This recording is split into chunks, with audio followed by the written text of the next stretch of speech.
Hi ನಮಸ್ಕಾರ. ನಾನಿದ್ದೀನಿ ಇವತ್ತು ತುಮಕೂರು ತಾಲೂಕು ಈ ಬ್ರಹ್ಮಸಂದ್ರ ಗ್ರಾಮದ ಹತ್ರ. ಇದ್ರ ವಿಶೇಷ ಏನಂತಂದ್ರೆ ನಮ್ಮ ಜಿಲ್ಲೆನಲ್ಲಿ ಇದೇ ಮೊದಲ ಬಾರಿಗೆ ಎಲ್ಲೋ ಮಲೆನಾಡಲ್ಲೋ ಅಥವಾ ಇನ್ನೊಂದು ಭಾಗದಲ್ಲೋ ಬೆಳೀತಕ್ಕಂಥ ಏಲಕ್ಕಿನ ತುಂಬಾ ದೊಡ್ಡದಾಗಿ ಯಶಸ್ವಿಯಾಗಿ ಬೆಳೆದಿದ್ದಾರೆ. ಆ ರೈತರು ನನ್ನ ಜೊತೆ ಇದ್ದೀನಿ. ಇದ್ರ ಬೆಳೆಗೆ ಕ್ರಮ ಯಾವ್ಯಾವ ರೀತಿ ಬೆಳೆಸಬೇಕು, ಇದನ್ನ ಬೆಳೆಯಕ್ಕೆ ಮುಂಜಾಗ್ರತಾ ಕ್ರಮಗಳೇನು, ಅದ್ರ ಬಗ್ಗೆ ಆ ರೈತರ ಜೊತೆ ಒಂದು ಸಣ್ಣ ಚರ್ಚೆ ನಿಮ್ ಜೊತೆ ಹಂಚ್ಕೊಳ್ಳೋಣ ಅಂತ ಬಂದಿನಿ. ಸರ್ ನಮಸ್ಕಾರ. ನಮಸ್ಕಾರ. ತಮ್ಮ ಹೆಸರು ಸರ್? ಸಂತೋಷ್ ಅಂತ ಹೇಳಿ. ಯಾವ ಊರಿನವ್ರು ಸರ್ ನಿಮ್ದು? ನಮ್ದು ಬ್ರಹ್ಮಸಂದ್ರ, ಬ್ರಹ್ಮಸಂದ್ರ. ಕೋರ ಬ್ರಹ್ಮಚಂದ್ರ ಸರ್. ಈ ಏಲಕ್ಕಿನೇ ಬೆಳಿಬೇಕು ಅಂತ ನಿಮ್ಗೆ ಯಾಕೆ ಅನಿಸ್ತು ಸರ್? ಸರ್, ನಮ್ಮ ಏರಿಯಾದಲ್ಲಿ ಎಲ್ಲಾರು ಬರೀ ಅಡಿಕೆ ಅದು ಇದು ಮಾಡೋದ್ರಿಂದ ನಾವು ಹೊಸದಾಗಿ ಏನಾರ ಪ್ರಯೋಗ ಮಾಡೋಣ ಅಂತ ಹೇಳಿ ಹಾ. ಮಾಡಿದ್ವಿ. ಆದ್ರೂ ಬಯಲುಸೀಮೆನಲ್ಲಿ ಈ ತರದೊಂದು ಬೆಳೆದು ನಾನು ಯಶಸ್ವಿ ಆಗ್ಬೋದು ಅಂತಕ್ಕಂಥದ್ದು ನಿಮ್ಗೆ ಏನಾದ್ರು ಆತಂಕ ಇತ್ತಾ, ಅಥವಾ ಬೆಳಿತೀನಿ ಅಂತಕ್ಕಂಥ ಆತ್ಮವಿಶ್ವಾಸ ಇತ್ತಾ? ಬೆಳಿತೀನಿ ಅಂತ ಆತ್ಮವಿಶ್ವಾಸ ಇತ್ತು. ಹಾ. ನಮ್ಮ ಏರಿಯಾದಲ್ಲಿ ಈಗ ಬಹಳಷ್ಟು ಈಗ ಮೆಣಸು ಎಲ್ಲ ಮೆಣಸು ಬೆಳೆದಿದ್ದಾರೆ. ಎಲ್ಲ ಬರ್ತಾ ಇದೆ. ಹ್ಮ್. ಮತ್ತೆ ಇದು ಏನು 35 ಡಿಗ್ರಿ ಬರುತ್ತೆ 35 ಡಿಗ್ರಿ ನಮ್ಮ ಏರಿಯಾದಲ್ಲಿ. ಹಾ. ಬೆಳಿಬಹುದು ಇದನ್ನ. ಮೊದಲಿಗೆ ನಿಮ್ಗೆ ನಮ್ಮ ಭಾಗದಲ್ಲಿ ಈ ರೀತಿ ಒಂದು ಈ ಏಲಕ್ಕಿಯನ್ನು ಬೆಳೆದ್ಬಿಟ್ಟು ಯಶಸ್ವಿ ಆಗ್ಬೋದು ಅಂತಕ್ಕಂಥದ್ದು, ಅಥವಾ ಈ ಬೆಳೆಯಕ್ಕೆ ಮೊದಲ ನಿಮಗೆ ಪ್ರೇರಣೆ ಏನು? ಇಲ್ಲ, ನಾನು ಹೊಸದಾಗಿ ಏನಾದ್ರು ಮಾಡೋಣ ಅಗ್ರಿಕಲ್ಚರ್ ಅಲ್ಲಿ ಅಂತ ಹೇಳ್ಬಿಟ್ಟು ಹ್ಮ್. ಹುಡುಕ್ತಾ ಇದ್ದೆ. ಹ್ಮ್. ಅವಾಗ ಏಲಕ್ಕಿ ಯೂಟ್ಯೂಬ್ ಅಲ್ಲಿ ಹ್ಮ್. ನೋಡ್ಕೊಂಡು ನಾವು ಯೂಟ್ಯೂಬ್ ನೋಡಕ್ ಗೊತ್ತಾಗಲ್ಲ ಅಂತ ಹೇಳಿ ಹ್ಮ್. ಸಕಲೇಶ್ಪುರಕ್ಕೆ ಹೋಗಿ ಹ್ಮ್. ಅಲ್ಲಿ ತೋಟಗಳನ್ನೆಲ್ಲ ವಿಸಿಟ್ ಮಾಡಿ ಹ್ಮ್. ಆಮೇಲೆ ಅದನ್ನ ತಂದು ತಗೊಂಡ್ಬಂದು ನಾನು ಸ್ಪೈಸಿ ಬೋರ್ಡ್ ಇಂದ ತಗೊಂಡ್ಬಂದು. ಈ ಏಲಕ್ಕಿನಲ್ಲಿ ಬೇರೆ ಬೇರೆ ಬೆಳೆಗಳ ತರ ತಳಿ ಏನಾದ್ರು ಇರುತ್ತಾ? ಹೌದು ಸರ್, ಇದು ಕಲ್ಯಾಣಿ ಗ್ರೀನ್ ಗೋಲ್ಡ್ ಅಂತ ಹೇಳಿ ಹ್ಮ್. ಬೇರೆ ಬೇರೆ ಸಿತಾರ ಮತ್ತೆ HK14 ಹ್ಮ್. ತರದೆಲ್ಲ ಬೇಜಾನ್ ಇದೆ. ಹಾ. ನಮ್ಗೆ ನಮ್ಮ ಏರಿಯಾದಲ್ಲಿ ಇದು ಎಲ್ಲಾ ವಾತಾವರಣಕ್ಕೂ ಹೊಂದ್ಕೊಳ್ಳುತ್ತೆ. ಅತಿ ಹೆಚ್ಚು ಇಳುವರಿ ಬರೋದ್ರಲ್ಲಾಗ್ಬೋದು. ಇಳುವರಿನೂ ಬರುತ್ತೆ, ಹ್ಮ್. ಗಿಡನು ಹಂಗೆ ಗ್ರೋತ್ ಆಗಿ ಬೆಳೀತದೆ ಚೆನ್ನಾಗಿ. ಹ್ಮ್. ಮತ್ತೆ ಇಳುವರಿ ಚೆನ್ನಾಗಿ ಬರುತ್ತೆ. ಹ್ಮ್. ಮತ್ತೆ ಬೇರೆ ಗಿಡಗಳು ಹೋಲ್ಸ್ಕೊಂಡ್ರೆ ತುಂಬಾ ಇಳುವರಿ ಬರುತ್ತೆ. ಮತ್ತೆ ಮಾರ್ಕೆಟ್ ನಲ್ಲೂ ಏನಾದ್ರು ಈ ತಳಿ ನೋಡಿ ದರ ನಿಗದಿ ಆಗುತ್ತಾ ಹೇಗೆ? ಇಲ್ಲ, ತಳಿ ಏನಿಲ್ಲ, ಕಲರ್ ಗ್ರೀನ್ ಗೋಲ್ಡ್ ಅಂದ್ರೆ ಅದೇನೆ. ಗ್ರೀನ್ ಜಾಸ್ತಿ ಇರ್ಬೇಕು, ಹಸಿರು. ಹಸಿರು ಜಾಸ್ತಿ ಇರುತ್ತೆ. ಹ್ಮ್. ಹಂಗಾಗಿ ಇದು ರೇಟ್ ಜಾಸ್ತಿ ಇರುತ್ತೆ ರೇಟ್ ಜಾಸ್ತಿ ಇರುತ್ತೆ ಮಾರ್ಕೆಟ್ ಅಲ್ಲಿ. ಹಾ. ಬೇರೆಯವಕ್ಕೆ ಗ್ರೀನ್ ಬರೋದಿಲ್ಲ. ಇದು ಇನ್ನ white ನಿಮ್ಗೆ ಬರುತ್ತೆ. ಕಟಾವಿಗೆ ಬಂದಿಲ್ವಾ? ಇಲ್ಲ, ಕಟಾವಿಗೆ ಏನ್ ಬಂದಿಲ್ಲ. ಈ ಹ್ಮ್. ಸರಿ ಬರ್ತಾ ಇದೆ, ಈಗೆಲ್ಲ ಚೆನ್ನಾಗಿ ಫ್ಲವರಿಂಗ್ ಎಲ್ಲ ಆಗ್ತಾ ಇದೆ. ಫ್ಲವರಿಂಗ್ ಸಾಮಾನ್ಯವಾಗಿ ಯಾವ ತಿಂಗಳಲ್ಲಿ ಶುರುವಾಗುತ್ತೆ? Sir, March, April, May. May.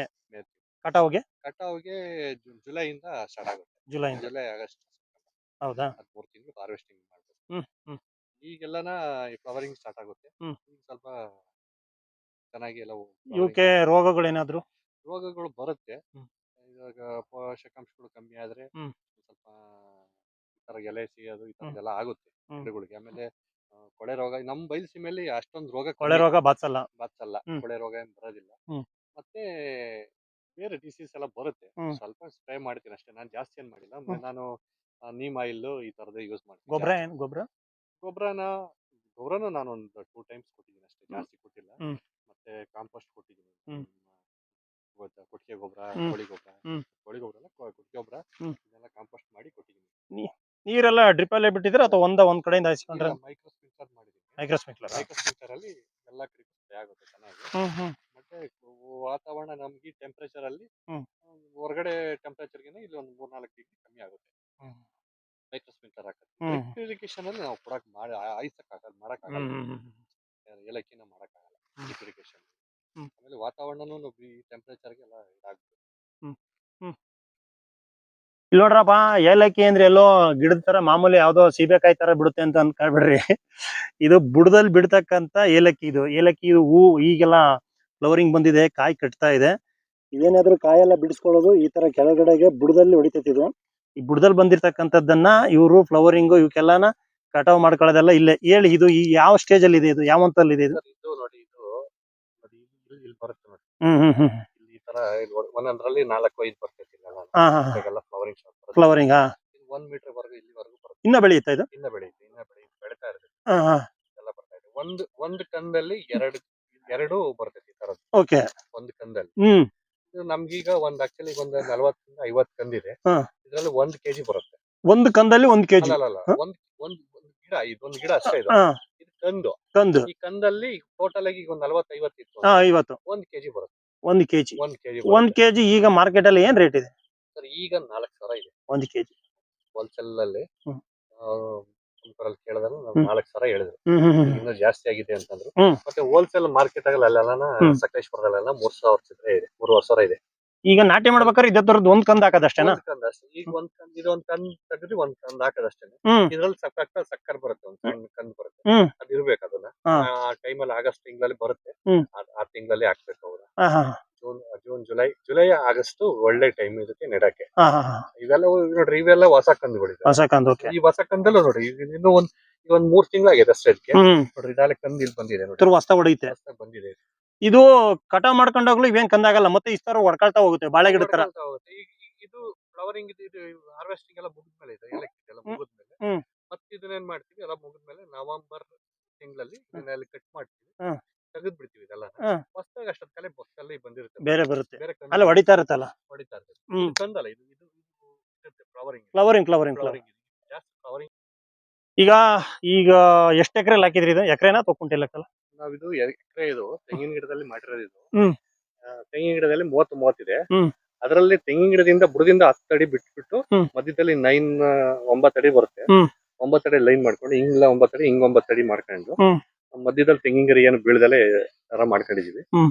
ಮತ್ತೆ ಇದು ನೆರಳಿಗೆ ಈ ತರ ಸೆಡೆ ಗಿಡ ಹಾಕಿದ್ವಿ ಇದನ್ನೆಲ್ಲ. ಹ್ಮ್ ಹ್ಮ್ ಹ್ಮ್. ನೆರಳು ಬೇಕೇ ಬೇಕಾ? ನೆರಳು ಬೇಕೇ ಬೇಕು. ಹಾ. 80% ಶೇಡ್ ಇದ್ರೆ ಹಾ. ಚೆನ್ನಾಗಿ ಬರುತ್ತೆ. ಹೌದು. ಅದಕ್ಕೆ ನೆರಳಿಗೆ ಅಗಸೆ ಗಿಡನೇ ಸೂಕ್ತನಾ? 50% 60% ಬರಲ್ಲ. ಹ್ಮ್ ಹ್ಮ್. ಎಲ್ಲ ಗಿಡ ಎಲ್ಲ ಸಿದೋಗ್ಬಿಡುತ್ತೆ, ಮತ್ತೆ ಗಿಡನೇ ಏನು ಬರೋದಿಲ್ಲ ಅದು. ಹ್ಮ್. ಶೇಡ್ ಇದ್ದೇ ಇರ್ಬೇಕು, 80% ಶೇಡ್ ಬೇಕೇ ಬೇಕು. ಹ್ಮ್ ಹ್ಮ್ ಹ್ಮ್. ಈ ಶೇಡ್ ನಾವೇ ಕ್ರಿಯೇಟ್ ಮಾಡ್ಕೊಂಡಿರೋದು. ಹ್ಮ್ ಹ್ಮ್ ಹ್ಮ್. ಆಮೇಲೆ ಟೆಂಪರೇಚರ್ನು ಅಲ್ಲಿ ನಾವೇ ನೋಡ್ರಿ, ನಾವ್ ಮೈಕ್ರೋಸ್ಕೋಪ್ ಹಾಕಿದ್ರೆ ನಮ್ ಟೆಂಪರೇಚರ್ ಕಮ್ಮಿ ಆಗ್ಬಿಡ್ತದೆ. ಹ್ಮ್. ನೋಡಿ ಈಗ ಅಲ್ಲಿ ಹೊರಗಡೆ ಹೋದ್ರೆ ಹೀಟ್ ಜಾಸ್ತಿ, ಹ್ಮ್. ಇಲ್ಲಿ ಬಂದ್ರೆ ಕೂಲ್ ಆಗಿರುತ್ತೆ. ಕೊಲೆಗಿರುತ್ತೆ. ಡೈಲಿ ಈಗ ಫ್ಲವರಿಂಗ್ ಸ್ಟಾರ್ಟ್ ಆಗ್ತಿರೋದ್ರಿಂದ ನಾವು ಡೈಲಿ ಒಂದು ಹಾಫ್ ಅನ್ ಅವರ್ ಸ್ಪ್ರಿಂಕ್ಲರ್ ಮಾಡ್ತಾ ಇರ್ತೀವಿ. ಉಷ್ಣಾಂಶ ಕಡಿಮೆ ಇರ್ಬೇಕು ಅಂತ ಹೇಳ್ತೀರಾ? ಹೌದು, ಉಷ್ಣಾಂಶ ಕಮ್ಮಿ ಇರಬೇಕು. ಹ್ಮ್. ಬಿಸಿಲಿನ ತಾಪಕ್ಕೆ ಹೂವು ಎಲ್ಲ ಇದಾಗುತ್ತೆ. ಈ ಹ್ಮ್ ಹ್ಮ್. ಫ್ಲವರಿಂಗ್ ಟೈಮ್ ಅಲ್ಲಿ ಸ್ವಲ್ಪ ಬೇಕು ಚೆನ್ನಾಗಿ. ಈಗ ಎಷ್ಟು ಗುಣಿ ಹಾಕಿದ್ರಿ ಒಟ್ಟಿಗ? ಇದು ನಂದೀಗ 480 ಗುಣಿ ಇದೆ. 480 ಗುಣಿ. 480 ಗುಣಿ ಇದೆ. ಹ್ಮ್. ಅದು 1.5 ಎಕರೆ ಬರುತ್ತೆ ಇದು. 1.5 ಎಕರೆ. ತೆಂಗಿನ ಗಿಡದಲ್ಲಿ ಮಾಡಿರೋದ್ರಿಂದ ಬರುತ್ತೆ. ಮಾಮೂಲಿ ಇದ್ರ ಮಾಡಿದ್ರೆ ಇನ್ನೂ ಜಾಸ್ತಿ ಬರುತ್ತೆ. ಈಗ ನೀವು ಇಷ್ಟು ಗುಣಿನಲ್ಲಿ ಎಷ್ಟು ನಿರೀಕ್ಷೆ ಮಾಡಿದಿರಾ ಮೊದಲನೇ ಕೊಯ್ಲಲ್ಲಿ? ನನ್ನ ಅಂದಾಜು ಈ ಒಂದು ಟೋಟಲ್ ಆಗಿ ಅವರೇಜ್ ಅಲ್ಲಿ ಒಂದು ಅರ್ಧ ಕೆಜಿ ನಿರೀಕ್ಷೆ ಮಾಡ್ಕೊಂಡಿದ್ದೀನಿ. ಪ್ರತಿ ಗಿಡಕ್ಕೂ ಅವರೇಜ್ ಒಂದ್ ಅರ್ಧ ಕೆಜಿ. ಈಗ ಒಂದು ಗಿಡ ಬರದಲ್ಲೇ ಇರ್ಬೋದು, ಹಾ. ಗಿಡ ಬರ್ಬೋದು ಚೆನ್ನಾಗಿ, ಹ್ಮ್. ಒಂದು ಜಾಸ್ತಿ ಬರ್ಬೋದು. ಹ್ಮ್. ಅವರೇಜ್ ಅಲ್ಲಿ ಅರ್ಧ ಕೆಜಿ ಮಾಡಿದೀನಿ ಈ ವರ್ಷ. ಹತ್ರ 2.5 ಕ್ವಿಂಟಲ್ 2.5 ಕ್ವಿಂಟಲ್ ಅವರೇಜ್. 2.5 ಕ್ವಿಂಟಲ್ ನಿರೀಕ್ಷೆ ಮಾಡಿದಿರಾ? ನೆಕ್ಸ್ಟ್ ಇಯರ್ ಇನ್ನು ಜಾಸ್ತಿ ಆಗುತ್ತೆ. ಹ್ಮ್ ನೆಕ್ಸ್ಟ್ ಹ್ಮ್ ಇಯರ್ ಅವರೇಜ್ ಆಗಿ ಎಲ್ಲ ಟೋಟಲ್ 1 ಕೆಜಿ ಲೆವೆಲ್. ಈಗೆಲ್ಲ ಇಳುವರಿ ಬರುತ್ತೆ, ಮತ್ತೆ ಇದನ್ನೆಲ್ಲ ಕಟಾವ್ ಆದ್ಮೇಲೆ ಒಣಗಿಸ್ಬೇಕಲ್ವಾ ಅದನ್ನೆಲ್ಲ? ಹೌದು. ಒಣಗಿಸಾದ್ಮೇಲೆ ಮಾರ್ಕೆಟ್ ಡ್ರೈಯರ್ ತರ್ಬೇಕು ಅದನ್ನ. ಹ್ಮ್. ಡ್ರೈಯರ್ ಅಲ್ಲಿ ಹಾಕಿದ್ರೆ ಮಾತ್ರ ಗ್ರೀನ್ನೆಸ್ ಬರ್ತದೆ. ಬರೀ ಬಿಸಿಲಲ್ಲಿ ಹಾಕಂಗಿಲ್ಲ. ಬಿಸಿಲಲ್ಲಿ ಹಾಕಿದ್ರೆ ಒಣಗಿರ್ ಬರಲ್ಲ, ಅದು ಹಾ. ನೆರಳಲ್ಲೂ ಬರಲ್ಲ. ಹಾ. ನೆರಳಲ್ಲಾದ್ರೂ ಏನಾಗುತ್ತೆ, ವೈಟ್ ಬರುತ್ತೆ. ಹ್ಮ್. ಮತ್ತೆ ಗ್ರೀನ್ ಅದು ಡ್ರೈಯರ್ ಅಲ್ಲಿ ಹಾಕಿದ್ರೆ ಹ್ಮ್. ಒನ್ ಡೇಗೆ ಒಂದು 8 ಅವರ್ 10 ಅವರ್ಸ್ ಅದನ್ನ ಡ್ರೈಯರ್ ಮಾಡಿದ್ರೆ ಅದು ಗ್ರೀನ್ ಇದ್ರೆ ಒಂದ್ ಸ್ವಲ್ಪ ಬೆಲೆ ಜಾಸ್ತಿ. ಬೆಲೆ ಜಾಸ್ತಿ ಇರುತ್ತೆ. ಹ್ಮ್. ಮತ್ತೆ ಗ್ರೀನ್ ಹಂಗೆ ಉಳ್ಕೊಳ್ಳುತ್ತೆ ಅದು. ಹ್ಮ್. ನಾವ್ ಹೆಂಗ್ ಕೀಳ್ತೀವಿ ಹಂಗೇನೆ. ಹ್ಮ್. ಆಮೇಲೆ ಜನಗಳು ಏನ್ ಮಾಡ್ತಾರೆ ಅಂದ್ರೆ ಗ್ರೀನ್ ಬೇಕು ಅಂತಾರೆ. ಹ್ಮ್. ಆ ವೈಟ್ ಚೆನ್ನಾಗ್ ಬಲ್ತಿರ್ತೈತಲ್ಲ, ಹಾ. ಅದು ಇನ್ನ ಫ್ಲೇವರ್ ಜಾಸ್ತಿ ಇರುತ್ತೆ. ಅದು ಜನಕ್ಕೆ ಅದು ಬೇಕಿಲ್ಲ, ಹಾ. ಗ್ರೀನ್ ಇರ್ಬೇಕು. ಹಾ. ಇದು ವೈಟ್ ಇಷ್ಟ ಪಡಲ್ಲ ಜನ. ಅದು ಇನ್ನ ಸಖತ್ ಫ್ಲೇವರ್ ಇರ್ತೈತೆ. ಅದು ವೈಟ್ ಹ್ಮ್. ವೈಟ್ ಅಂದ್ರೆ ಅದು ಕೆಲವೊಂದು ಜಾತಿದು. ಇದ್ರದ್ದು ನಾನು ನೋಡಿದ್ವಿ, ನಮ್ದ್ರಲ್ಲೆಲ್ಲ ಒಣಗಿ ವೈಟ್ ಆಗಿರೋದನ್ನೇ ಹಾಕಿದೀವಿ. ಹ್ಮ್. ಸಖತ್ ಫ್ಲೇವರ್, ಸ್ವೀಟ್ ಬರುತ್ತೆ. ಎಲೆ ಇದು ಸಿಪ್ಪೆ ಬರುತ್ತಲ್ಲ, ಹ್ಮ್. ಸ್ವೀಟ್ ಬರುತ್ತೆ. ಹ್ಮ್. ಇದೆಲ್ಲ ಇವ್ರು ಏನ್ ಮಾಡ್ತಾರೆ ಅಂದ್ರೆ ಎಲ್ಲ ಗ್ರೀನ್ ಬೇಕು ಅಂತ ಸ್ವಲ್ಪ ಮೀಡಿಯಂ ಆಗಿ ಕಿತ್ಬಿಟ್ಟು ಅದನ್ನೆಲ್ಲ ಡ್ರೈಯರ್ ಹಾಕಿದ್ರೆ ಗ್ರೀನ್ ಬರ್ಬಿಡುತ್ತೆ. ಹ್ಮ್. ಈಗ ನೀವು ನಾಟಿ ಮಾಡ್ಬೇಕಾದ್ರೆ ಗುಣಿ ಎಷ್ಟು ಉದ್ದ ತೆಗಿಬೇಕು, ಅಗಲ ಎಷ್ಟು ಉದ್ದ, ಗೊಬ್ಬರ ತುಂಬೋದು ಅದೇ ಹೇಗೆ? ನಾವು ಒಂದು ಎರಡು ಇಟಾಚೆಲ್ ಹೊಡ್ಸಿದ್ವಿ. ಹ್ಮ್. ಒಂದೊಂದು ಟಬ್ಬು ಕುರಿ ಗೊಬ್ಬರ ಹಾಕಿದ್ವಿ. ಹ್ಮ್. ಅದಾದ್ಮೇಲೆ ಮಣ್ಣು ಮುಚ್ಚಿಬಿಟ್ಟು ಬಿಟ್ಟಿದ್ವಿ. ಹ್ಮ್. ಅದಾದ್ಮೇಲೆ ಮಳೆ ಸೀಸನ್ ಸ್ವಲ್ಪ ಕ್ಲೈಮೇಟ್ ಕೋಲ್ಡ್ ಇದ್ದಾಗ ಹ್ಮ್. ಮಳೆ ಬರ್ಬೇಕಾದ್ರೆ ಹ್ಮ್. ಅದನ್ನ ತಗೊಂಡು ಕಂದ್ ತರ್ಸ್ಕೊಂಡು ಹ್ಮ್. ಕಂದ ನೆಟ್ಟು ಹ್ಮ್. ಇದ್ ಮಾಡಿದ್ವಿ. ಹ್ಮ್. ಅದು ಜಾಸ್ತಿ ಆಳಕ್ಕಿಡಂಗಿಲ್ಲ, ಮೇಲ್ಗಡೆ ಒಂದ್ 3 ಇಂಚ್ ಇಡ್ಬೇಕು ಅಷ್ಟೇ. ಆದ್ಮೇಲೆ ನಾವೇನು ಕಾಂಪೋಸ್ಟ್ ಗೊಬ್ಬರ ಒಂದ್ಸರಿ ಕೊಟ್ಟಿದ್ವಿ ಅಷ್ಟೇ. ಅದಾದ್ಮೇಲೆ ಕೊಟ್ಟಿರ್ಲಿಲ್ಲ, 1 ವರ್ಷ ತನಕ ಏನು ಕೊಟ್ಟಿರ್ಲಿಲ್ಲ. ಹ್ಮ್. ಈಗ ಒಂದ್ 8 ತಿಂಗಳಿಂದ ಈಚೆಗೆ ನಾವು ಸ್ವಲ್ಪ ಗೌರ್ಮೆಂಟ್ ಗೊಬ್ಬರ ಇದೆಲ್ಲ ಹಾಕ್ತಾ ಇದೀವಿ. ಹ್ಮ್. 99 ಈ ತರ ರಾಸಾಯನಿಕ ಗೊಬ್ಬರ. ಜಾಸ್ತಿ ಕೊಟ್ಟಿಲ್ಲ ನಾವು. ಹ್ಮ್. ಮತ್ತೆ ಈ ಸ್ಟೆಮ್ ಬೋರ್ ಅಂತ ಬರುತ್ತೆ, ಹ್ಮ್. 1.5 ತಿಂಗಳಿಗೆ ಒಂದ್ಸರಿ ಒಂದು ಸ್ಟೆಮ್ ಬೋರ್ ಉಡ್ಸಿ ಕೊಡ್ಬೇಕು. ಹ್ಮ್. ಹ್ಮ್. ಹ್ಮ್. ಇಲ್ಲಾಂದ್ರೆ ಅದು ಸೀಸನ್ ವೈಸ್ ಹೆಂಗ್ ಬರುತ್ತೆ ಅಂದ್ರೆ ಹ್ಮ್. ಮಳೆ ನಿಂತಾಗ ಹ್ಮ್. ಸ್ಟಾರ್ಟ್ ಆಗುತ್ತೆ. ಹ್ಮ್. ಈಗ ಅಕ್ಟೋಬರ್, ನವೆಂಬರ್, ಡಿಸೆಂಬರ್, ಜನವರಿ 3 ತಿಂಗಳಲ್ಲಿ. ಹ್ಮ್. ಮತ್ತೆ ಈಗ ರೈನಿಂಗ್ ಸ್ಟಾರ್ಟ್ ಆಗ್ಬೇಕು ಅಂದ್ರೆ ಅವಾಗ ಬರುತ್ತೆ. ಹ್ಮ್. ಈಗ ಮೇ ತಿಂಗಳಿಂದ ಸ್ಟಾರ್ಟ್ ಆಗುತ್ತೆ, ಮೇ ಜೂನ್ಗೆ ಸ್ಟಾರ್ಟ್ ಆಗುತ್ತೆ. ಮತ್ತೆ ಮಧ್ಯದಾಗೆಲ್ಲ ಮಳೆ ನಿಲ್ತರೆ ಅದು ಹೊಡಿಬೇಕು. ಮಳೆ ಬರ್ತಾ ಇದ್ರೆ ಹುಳಗಿಲ್ಲ ತಡೆಯಲ್ಲ. ನೀವು ನಾಟಿ ಮಾಡಿ ಎಷ್ಟು ದಿನ ಆಯ್ತು? ನಾವು ನಾಟಿ ಮಾಡಿ 1 ವರ್ಷದ ಮೇಲೆ 8 ತಿಂಗಳಾಗಿದೆ. ಓ, ಸುದೀರ್ಘವಾದ ಬೆಳೆ. ಬೆಳೆ ಶುರು ಹಾಕದ ಹತ್ರ ಒಂದೂವರೆ ವರ್ಷ ಬೇಕು. ಒಂದೂವರೆ ವರ್ಷ ಬೇಕು. ಹ್ಮ್. ಹಾಕಿದ್ರೆ ಕಂದ್ ಹಾಕಿದ್ರೆ ಹ್ಮ್. ನಾವು ಬೀಜದ ಹಾಕಿದ್ರೆ ಅದು 2 ವರ್ಷದ ಮೇಲೆ ಬೇಕು. ಈ ಕೈ ಎಲ್ಲ ಕಂದ್ ಎಲ್ಲಿ ಸಿಗುತ್ತಿದೆ? ಕಂದೆಲ್ಲ ನಾನು ಸ್ಪೈಸಿ ಬೋರ್ಡ್ ಅಲ್ಲಿ ಬುಕ್ ಮಾಡಿ ಫಸ್ಟೇನೆ ಹಾ. ತಗೊಂಡ್ಬಂದಿದ್ದು. ಒಂದ್ ಸಸಿ ಏನ್ ರೇಟು? ಒಂದು ಸಸಿಗೆ 80 ರೂಪಾಯಿ ಬೀಳ್ತಾವೆ. ಹ್ಮ್. ಹ್ಮ್. ಮತ್ತೆ ಈಗೆಲ್ಲ ಸ್ವಲ್ಪ ಈ ರೇಟ್ ಜಾಸ್ತಿ ಆಗಿರೋದ್ರಿಂದ ಅವರು ರೈತರುಗಳು ಯಾರು ಕೊಡ್ತಿಲ್ಲ. ಹ್ಮ್. ರೇಟ್ ಜಾಸ್ತಿ ಆಗಿರೋದ್ರಿಂದ ಎಲ್ಲ ಸ್ವಲ್ಪ ಹಿಂದೆ ಈಗೆಲ್ಲ ಬೆಳೆಯಕ್ ಶುರು ಕಂದುಗಳೆಲ್ಲ ಮಾಡಿದ್ರು. ರೇಟ್ ಜಾಸ್ತಿ ಮಾಡ್ಕೊಂಡಿದ್ದಾರೆ ಹ್ಮ್. ಈಗ. ಹ್ಮ್. ಹ್ಮ್. ನಾವು ಕೇಳ್ತಾ ಇದಾರೆ ಕಂದುಗಳೆಲ್ಲ ಕೊಡಿ ನಮ್ಗೂನು ಅಂತಾನೆ. ಹ್ಮ್. ನಾವ್ ಈ ಕಂದು ಕೂಡ ಈ ಬೂಡಲ್ಲಿಲ್ಲ. ಹಾ. ಬೇಕಾದ್ರೆ ಅದು ತರಿಸ್ಕೊಂಡು ನೀವು ಮಾಡಿ ಕಸಿ ಮಾಡ್ಕೊಡ್ಬೋದಾ ಅಥವಾ ಹಂಗೆ ಕತ್ತರಿಸ್ಬಿಡೋದು? ನಾವ್ ಇದ್ರಲ್ಲೇ ತೆಗ್ದು ಕೊಡ್ಬೋದು. ಕೊಡೋದಾ? ನಾವು ಇದ್ರಲ್ಲೇ ತೆಗ್ದು ಕೊಡ್ಬೋದು. ಹ್ಮ್. ಬಹಳ ಜನ ನನಗೆ ಬೇಕು ಬೇಕು ಅಂತ ಕೇಳ್ತಾ ಇದ್ದಾರೆ. ಆಮೇಲೆ ಬೀಜದ್ದು ಏನಾಗುತ್ತೆ ಅಂದ್ರೆ ಬೀಜದ್ದು ಹ್ಮ್. ಇಷ್ಟು ಕಂದು ಇಷ್ಟು ದಪ್ಪ ಬರಲಿಲ್ಲ. ಹಾ. ಅದ್ರಲ್ಲಿ ಬೀಜ ಇಳುವರಿನೂ ಕಮ್ಮಿ ಆಗುತ್ತೆ. ಈ ಏಲಕ್ಕಿ ಅಂತಂದ್ರೆ ಇದರ ಸುಗಂಧ ಪರಿಮಳ ಸಾಕಷ್ಟಿರುತ್ತೆ. ಅದ್ರ ಬಗ್ಗೆ ಇದರಲ್ಲೂ ಕೂಡ ಇದೆ, ನಮ್ಮ ಆಯುರ್ವೇದ ಗ್ರಂಥದಲ್ಲೂ ಕೂಡ ಉಲ್ಲೇಖ ಇದೆ ಇದ್ರ ಬಗ್ಗೆ ಎಲ್ಲನ. ಸಾಂಬಾರ್ ಪದಾರ್ಥಗಳಲ್ಲಿ ಅತ್ಯಂತ ಮಹತ್ವದ್ದು ಉಳ್ಳದಿದು ಅಂತ. ಮತ್ತೆ ಬೇರೆ ಬೇರೆ ಈ ಜನಪದ ಸಾಹಿತ್ಯದಲ್ಲಿ, ಜನಪದ ಕಥೆಗಳಲ್ಲಿ ಇದ್ರ ಬಗ್ಗೆ ಉಲ್ಲೇಖ ಮಾಡಿದ್ದಾರೆ. ಇದ್ರ ಸುಗಂಧ ಇಲ್ಲಿ ಬಂದಾಗ ಪರಿಮಳ ಯಾವಾಗ ಶುರುವಾಗುತ್ತೆ? ಪರಿಮಳ ಅಂದ್ರೆ ವಾಸನೆ. ವಾಸನೆ ಅದ್ರ ಏಲಕ್ಕಿ ಸ್ಮೆಲ್ ಯಾವಾಗ ಬರುತ್ತೆ? ಇನ್ನ 2 ತಿಂಗಳು ಹೋದ್ರೆ ಬರುತ್ತೆ. 2 ತಿಂಗಳು ಹೋದ್ರೆ? ಇನ್ನು 2 ತಿಂಗಳು ಹೋದ್ರೆ ಬರುತ್ತೆ ಎಲ್ಲಾನ. ಹಾ. ಆಮೇಲೆ ನಮ್ಗೆ ಅದು ನಾವೆಲ್ಲ ಸ್ವಲ್ಪ ಬಂದಿದ್ದು ಲಾಸ್ಟ್ ಟೈಮ್ ಎಲ್ಲಾನ. ಹ್ಮ್. ಎಲ್ಲ ಸ್ವೀಟ್ ಅಷ್ಟು ಸಿಕ್ಕಾಬಿಟ್ಟೆ ಸ್ವೀಟ್ ಇರ್ತದೆ. ಹ್ಮ್. ಆ ಸಿಪ್ಪೆನೇ ಸ್ವೀಟ್ ಇರ್ತೈತೆ ಸಿಕ್ಕಾಬಿಟ್ಟೆ. ಏಲಕ್ಕಿ ವಾಸನೆ ಗೊತ್ತಾಗ್ಬೇಕು ಅಂತಂದ್ರೆ ಇನ್ನೊಂದ್ 2 ತಿಂಗಳು ಕಳಿಬೇಕಾ? 2 ತಿಂಗಳು ಕಡಿಬೇಕು. ಈ ಕಟಾವ್ ಯಾವಾಗ ಬರುತ್ತೆ ಇದು? ಕಟಾವ್ಗೆ ಜೂನ್ ಎಂಡಿಗೆಯಿಂದ ಸ್ಟಾರ್ಟ್ ಆಗುತ್ತೆ. ಜೂನ್ ಎಂಡಿಂದ.